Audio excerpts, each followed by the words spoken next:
ایک بلی بارش میں ٹھنڈ سے کانپ رہی تھی۔ اس کا ننھا سا جسم پورا بھیگ چکا تھا اور وہ گلی کے کونے میں سہم کر بیٹھی تھی۔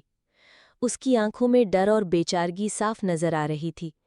اسی وقت عائشہ وہاں سے گزری۔ جیسے ہی اس نے بلی کو دیکھا، اس کا دل پگھل گیا۔ وہ فوراً اس کے پاس دوڑی اور اپنی چادر اتار کر بلی کو لپیٹ لیا۔ بیچاری، تم تو بالکل ٹھنڈ سے جم گئی ہو، عائشہ نے پیار سے کہا۔ عائشہ بلی کو اپنے گھر لے آئی، اسے گرم دودھ پلایا اور اس کے بال خشک کیے۔ آہستہ آہستہ بلی نے سکون کی سانس لی اور ہلکی سی میاؤ کر کے جیسے عائشہ کا شکریہ ادا کیا۔